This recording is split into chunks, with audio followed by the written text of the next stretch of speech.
The single most useful insight about backup electrical charging is that almost everyone who has lived through a multi-week outage discovers their preparation failed in exactly the same place, which is that they had one charging method, it ran out or broke, and they had no backup to the backup. What you're about to see are 20 distinct charging methods drawn from 6 fundamentally different energy pathways, designed so that even if 4 or 5 of them fail simultaneously, the remaining systems still keep every essential device powered indefinitely. By method 14, you will discover the cooking pot that charges your phone while you prepare dinner. And by method 18, you will see how the electric vehicle in many modern driveways already contains more usable backup battery capacity than any home battery system on the residential market. Stay through to the closing section because the layered priority order and the specific combinations that maximize resilience per dollar spent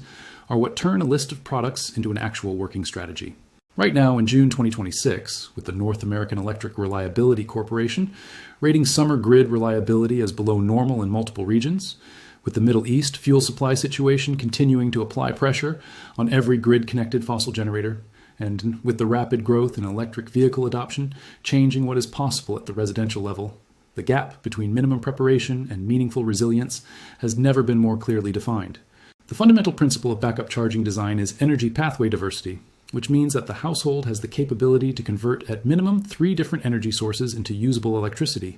so that the failure of any single source does not collapse the entire charging system. The 6 fundamental energy pathways available to a residential charging setup are direct sunlight, stored chemical energy in batteries, human muscular effort, combustion heat from any fuel, kinetic energy from wind or moving water, and electrochemical fuel cells, and the 20 methods in this guide cover all 6 pathways across redundant implementations.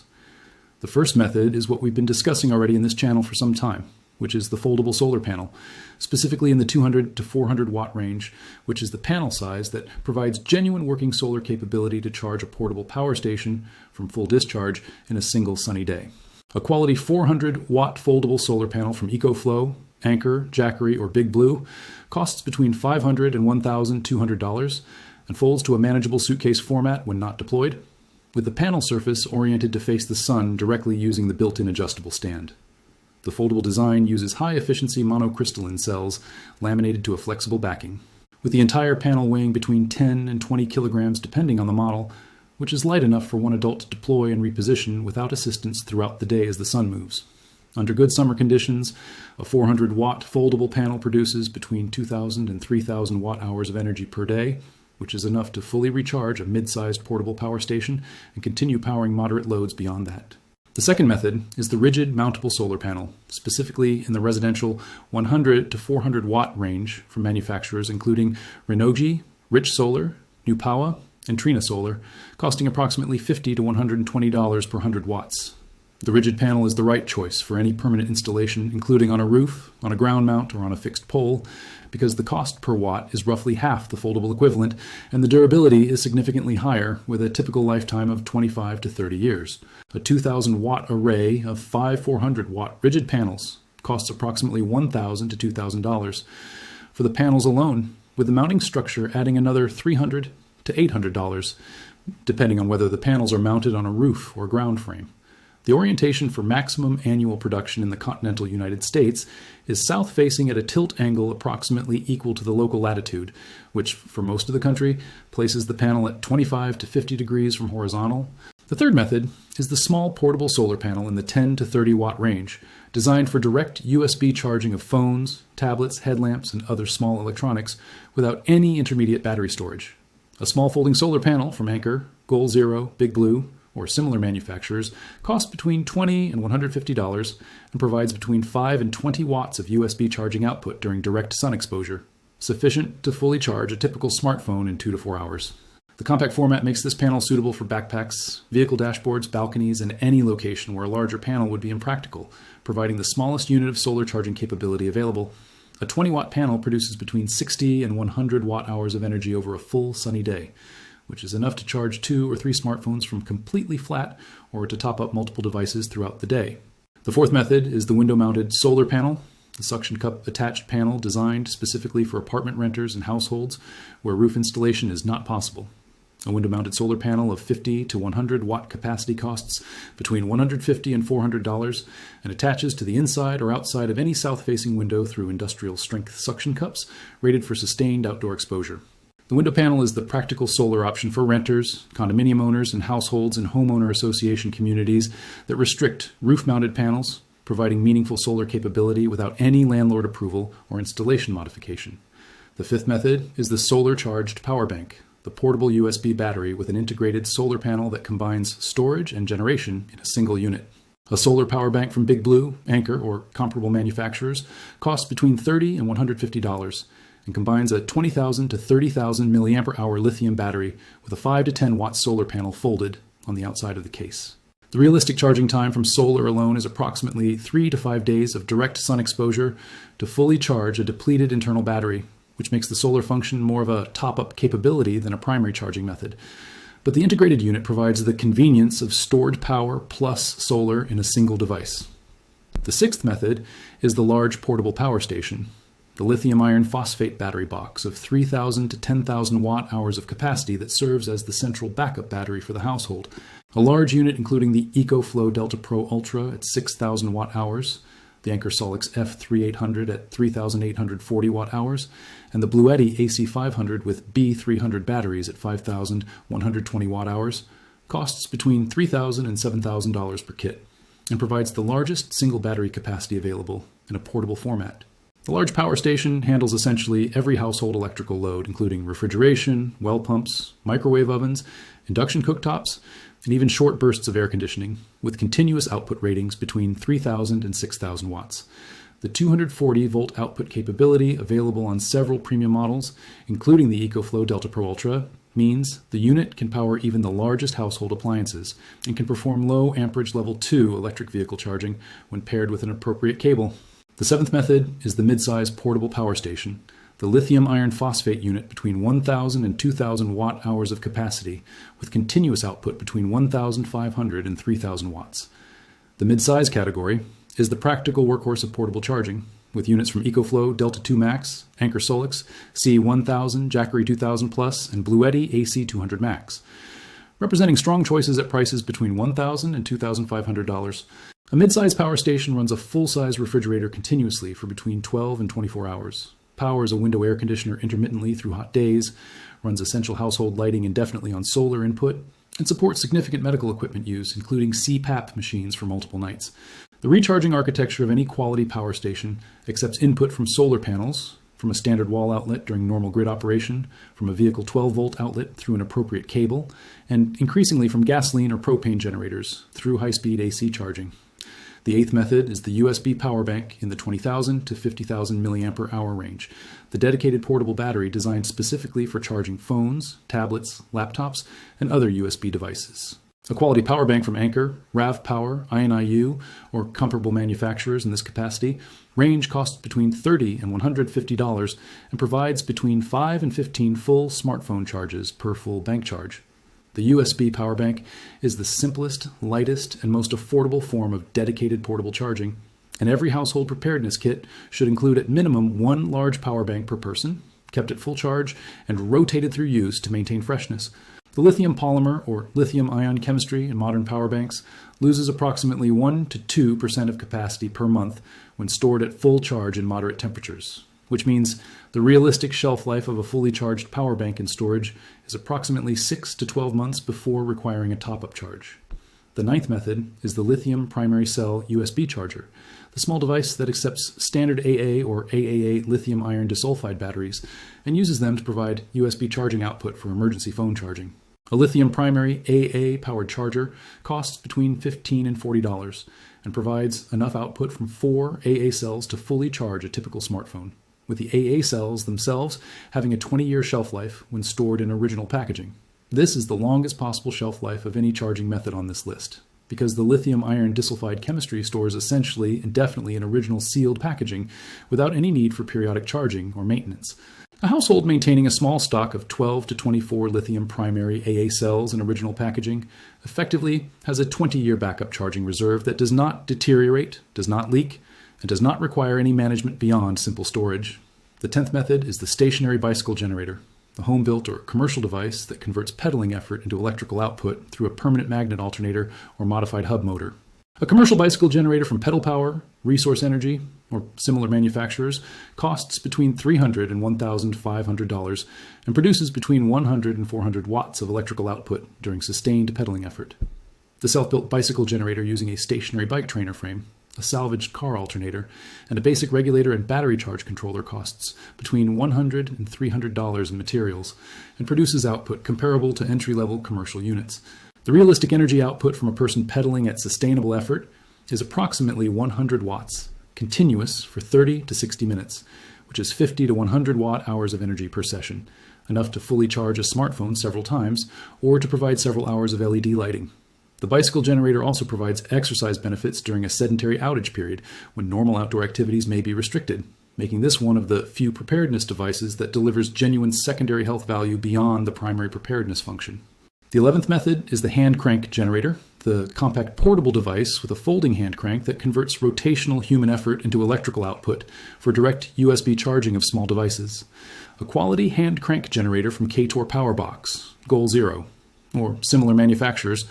costs between $50 and $200 and produces between 5 and 10 watts of output during sustained cranking effort. The hand crank is genuinely tiring and not sustainable for long periods, but it provides the truly emergency option of converting human muscle directly into phone charging or LED light power when no other source is available, with no fuel, no sunlight, no battery, and no infrastructure dependency at all. The 12th method is the wind-up multifunction radio with phone charging, the combination device that integrates a hand crank generator, a small solar panel, a rechargeable internal battery, an AM, FM, and NUAA weather radio, an LED flashlight, and a USB charging output in a single unit. A quality wind-up emergency radio from Eaton, Midland, Kaido, or Running Snail costs between $30 and $100 and provides the multi-function capability that makes this one of the highest value devices per dollar in any preparedness kit. The realistic charging output from the hand crank function on most wind-up radios is modest, providing roughly 1 minute of phone talk time per minute of cranking. But the solar panel keeps the internal battery topped up indefinitely during daylight hours, removing the need for active cranking under normal conditions. The 13th method is the BioLite camp stove thermoelectric generator, the small wood-burning camp stove that incorporates a Peltier effect thermoelectric module to convert the temperature difference between the fire and the heat sink into electrical output. The BioLite camp stove. Two costs approximately $150 and produces approximately 3 watts of electrical power continuously while burning small wood twigs and sticks, with the integrated battery storing surplus energy for later use through the USB output. The thermoelectric principle behind the BioLite is the Seebeck effect, the physical phenomenon discovered in 1821 by Thomas Johann Seebeck, where a temperature difference across a junction of 2 different semiconductor materials produces a voltage difference that can drive electrical current. The practical benefit of the BioLite design is that the same wood combustion that produces cooking heat also produces electricity, with the stove providing dual function from a single fuel source that is available essentially anywhere outdoor wood is found. The 14th method, mentioned in the hook as the cooking pot that charges your phone while you prepare dinner, is the Power Practical Power Pot, the cooking pot with an integrated thermoelectric generator built into the base of the pot. The Power Pot costs approximately $150 to $250 depending on the size,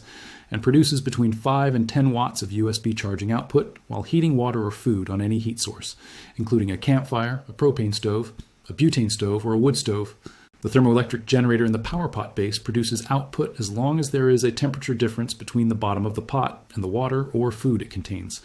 with the output continuing for as long as the cooking process takes. A typical 30-minute cooking session on a Power Pot produces enough electrical output to fully charge a typical smartphone or to add significant capacity to a power bank, effectively making the meal preparation itself a charging session. The 15th method is the propane or dual fuel inverter generator, the portable combustion engine generator that produces clean sine wave alternating current output suitable for sensitive electronics, including laptops, medical devices, and modern appliances. A quality inverter generator from Honda, Yamaha, Champion, or Westinghouse in the 2,000 to 4,000 watt range costs between $500 and $1,500 and runs on gasoline, propane, or both, depending on the specific model. The inverter technology in modern portable generators produces total harmonic distortion below 3%, which is the clean power standard that sensitive electronics require, in contrast to traditional generators, which produce dirty power that can damage electronic equipment. The dual fuel capability that allows operation on either gasoline or propane is particularly valuable for preparedness, because propane stores indefinitely in sealed tanks, while gasoline degrades within 6 to 12 months even with stabilizer, making propane the more reliable long-term fuel reserve. A 4,000-watt inverter generator running on a 20-pound propane tank operates for approximately 5 to 7 hours at 50% load, providing enough output to fully recharge a large portable power station and run essential household loads simultaneously. The 16th method is the 12-volt car charging adapter and pure sine wave inverter, the combination that turns any running vehicle into a backup power source for home electronics. A quality 1,000 to 2,000-watt pure sine wave inverter from Ames Power, Krieger, Bestech, or comparable manufacturers costs between $100 and $300 and plugs into any 12-volt cigarette lighter outlet or directly to the vehicle battery through heavy gauge clamp leads. The inverter converts the 12-volt direct current from the vehicle electrical system into standard household 120-volt alternating current, providing the same outlet that any household appliance or charger uses. A modern car or truck idling at fast idle produces between 500 and 1,500 watts of usable electrical output through the alternator, which is enough to charge multiple power stations, run a refrigerator, power lighting, and charge phones simultaneously. The fuel consumption of a vehicle idling for charging purposes is approximately half a gallon to 1 gallon of fuel per hour depending on engine size, which means a standard 15-gallon vehicle fuel tank provides approximately 15 to 30 hours of charging capability before the vehicle itself needs refueling. The 17th method is the lithium jump starter pack with USB output, the compact sealed device originally designed to provide enough cranking current to start a vehicle that has a dead battery. A quality lithium jump pack from NOCO, DB Power, Stanley, Halo, or similar manufacturers costs between $50 and $200 and provides 100 to 20,000 peak amps of starting current, plus several USB outlets for phone and small electronics charging. The dual function of the jump pack as both a vehicle starting tool and a portable USB charger makes it one of the highest value preparedness items in any kit, addressing the genuinely common problem of dead vehicle batteries during extended outages, while also providing personal device charging capability. The internal battery capacity of a typical jump pack is between 10,000 and 20,000 mAh at 12 volts, which is equivalent to 40,000 to 80,000 mAh at the 5 volts that USB devices use, providing several full smartphone charges per pack. The 18th method, mentioned in the hook as the electric vehicle backup capacity that exceeds most residential battery products, is the bidirectional or vehicle-to-load capable electric vehicle. The Ford F-150 Lightning truck with the intelligent backup power option and the Ford Charge Station Pro can power an entire home from the truck battery for between 3 days and 10 days, depending on home consumption, with the extended range battery holding approximately 131 kilowatt hours of energy. The Kia EV9, the Hyundai Ioniq 5, the Genesis GV60, and various other vehicles include a vehicle-to-load capability that provides between 1,500 and 3,600 watts of output from a standard household outlet, either in the cabin or in the charging port area. The vehicle-to-load capability uses the existing high-voltage battery in the EV to power external loads through an integrated inverter, providing genuine backup power capacity that exceeds the storage of any commercial home battery product by a factor of 2 to 5 times. The Hyundai Ioniq 5 battery at 77 kilowatt hours represents approximately 2 to 3 days of full household electrical operation or 1 to 2 weeks of essential load operation, depending on the household consumption profile. The bidirectional charging implementation requires either the integrated vehicle outlet for V2L use or bidirectional charger installation on the home side for true V2H use, with the bidirectional charger costing approximately $4,000 to $10,000 including installation. For households that already own a capable electric vehicle, the V2L capability is essentially free backup power capacity that exceeds anything else available at any price point, making this one of the most overlooked preparedness resources in modern households. The 19th method is the small portable wind turbine, the residential scale wind generator that produces electrical output from sustained wind speeds above approximately 10 miles per hour. The Primus Wind Power Air 40 is a 400-watt permanent magnet alternator wind turbine widely used in residential off-grid installations, costing approximately $700 to $1,000 for the turbine and an additional $200 to $500 for the wind charge controller and tower mounting hardware. A 20-foot tilt-up galvanized pipe tower with guy wires provides adequate height for the Air 40 in most open locations, with the tower hardware typically adding another $300 to $600 to the installation. Wind turbines work best in combination with solar because the two sources are often complementary, with overcast and stormy weather producing strong winds when solar generation is weakest, and clear sunny weather often having lower wind speeds when solar generation is strongest. Before purchasing any wind turbine, the local wind resource should be verified against National Renewable Energy Laboratory wind resource maps, and ideally through a handheld anemometer measurement of average wind speed over at minimum 2 to 4 weeks at the planned hub height. The 20th method is the direct methanol fuel cell, the specialty backup power device that converts liquid methanol fuel directly into electricity through an electrochemical reaction without any combustion or moving parts. The SFC Energy EFOY methanol fuel cell is the most widely available commercial product in this category, costing between $3,000 and $7,000, depending on the model, and providing between 40 and 200 watts of continuous electrical output for as long as methanol fuel is available. The fuel cell operates silently with no moving parts, no exhaust beyond water vapor and carbon dioxide, and no vibration, which makes it suitable for indoor use in well-ventilated spaces in a way that no combustion generator can match. A 10-liter methanol fuel cartridge for the EFOY costs approximately $50 to $100 and provides approximately 110 kilowatt hours of electrical output, which is enough to operate a moderately sized household electrical load for several days continuously. The methanol fuel itself stores indefinitely in sealed cartridges, has no significant temperature sensitivity, and presents far lower fire and explosion risk than gasoline or propane, making this a genuinely useful backup option for households that can justify the higher initial cost.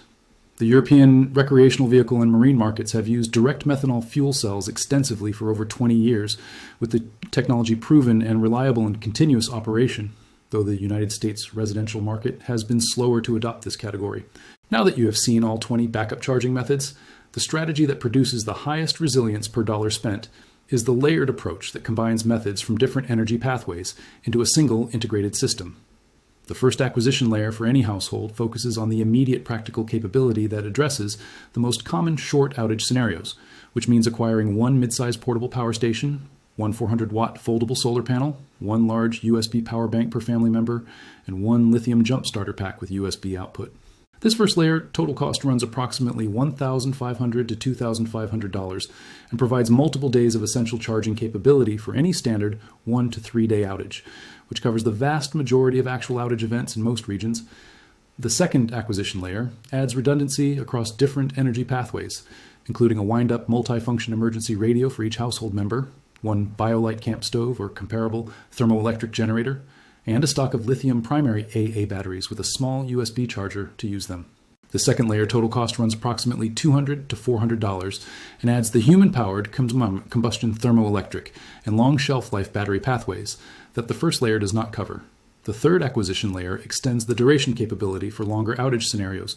which means upgrading to a large portable power station with substantial expansion battery capacity, or adding a dual fuel inverter generator with adequate propane storage. The third layer total cost runs approximately $1,000 to $3,000, depending on whether the upgrade is to a larger battery system or to combustion backup, and it extends the working duration from days to weeks. The fourth acquisition layer addresses the truly extended outage scenario through methods that produce continuous output indefinitely, including a permanent rigid solar panel installation, a stationary bicycle generator, and for households in suitable wind locations, a small wind turbine. The fourth layer total cost runs approximately $1,500 to $4,000 and provides the indefinite duration capability that no battery storage alone can match, because the system continues to generate new energy throughout the outage rather than simply storing energy that runs out. The fifth acquisition layer is the specially high reliability option for households that want backup power capability that exceeds normal residential preparedness, including the direct methanol fuel cell or the bidirectional electric vehicle integration. The fifth layer total cost varies dramatically from approximately $3,000 for a basic methanol fuel cell installation to $10,000 or more for a full bidirectional EV charger installation, and represents the highest reliability backup power available outside of permanent commercial generator installations. The complete build-out of all 5 acquisition layers runs between approximately $7,000 and $12,000 depending on the choices made within each tier, and produces a household that can maintain essential electrical operation through outages of any reasonable duration with multiple redundant pathways for energy generation and storage. The deeper principle behind the layered approach is that each layer addresses a different time horizon and a different failure mode, with the first layer covering short-term immediate needs, the middle layers covering medium-duration outages of days to weeks, and the upper layers covering the long-duration scenarios that require continuous generation rather than just battery storage. The pattern observed in households that have actually lived through multi-week outages is consistent across many documented events, that the households which had only one charging method universally regret it, that the households which had 2 or 3 different methods reported manageable inconvenience, and that the households with the full layered approach reported minimal disruption to normal household function. The safety considerations across the combustion methods, including the propane generator and the methanol fuel cell, are the same as for any portable combustion device, requiring outdoor operation or fully ventilated indoor operation, working carbon monoxide alarms in any space where the device is used, and adequate fuel storage that meets local code requirements. The portable solar panels and the bicycle generator have essentially no safety considerations beyond basic care for the equipment itself, making them the safest layers to deploy in any household, including those with children, elderly residents, or limited adult supervision capacity. The buying window for this category extends through the summer months at normal pricing, with the supply chain pressure beginning to accelerate as hurricane season ramps up through July and August, and reaching peak retail demand during and immediately after any major weather event affecting multiple states simultaneously. The lithium iron phosphate cell market that underpins essentially every battery on this list, including the power stations and the USB power banks, has experienced sustained price increases through 2024 and the first half of 2026, driven by the combination of increased electric vehicle demand and the geopolitical pressure on the lithium supply chain. Acquiring this equipment during the calmer summer window means paying current prices rather than the higher prices that will likely prevail in the autumn, and receiving the equipment within standard delivery timelines rather than the multi-week back orders that follow any major demand surge. The installation effort across the 20 methods varies from essentially 0 for the plug and play options, including the power stations and power banks, to a few hours for the foldable solar panel setup and the bicycle generator, to a full weekend for the rigid solar panel installation, and professional installation requirements for the bidirectional EV charger and the methanol fuel cell. A household working through the layered acquisition strategy at the rate of 1 layer per month or 1 layer per quarter can complete the entire build-out within 1 to 2 calendar years at a manageable budget impact, with each completed layer immediately providing meaningful additional capability rather than waiting until the entire system is in place. The integration of these charging methods into daily life, rather than treating them as emergency-only equipment, dramatically improves the actual readiness of the household, because equipment that is regularly used is equipment that is known to work, with replacement supplies on hand and with skills practiced through real use. A portable power station that powers the home office during normal operation, a foldable solar panel that recharges the power station during the day, a stationary bicycle generator that exercises the user while topping up phone batteries, and a BioLite stove that prepares weekend backyard meals while charging phones, together build the integrated capability that no amount of theoretical preparation can match. The choice in front of every household reading this is whether to acquire the equipment in advance during calmer market conditions and to develop the skills through regular use, or to attempt the same acquisition during the next major outage warning when prices are high, inventory is limited, and the learning curve has to happen under stress.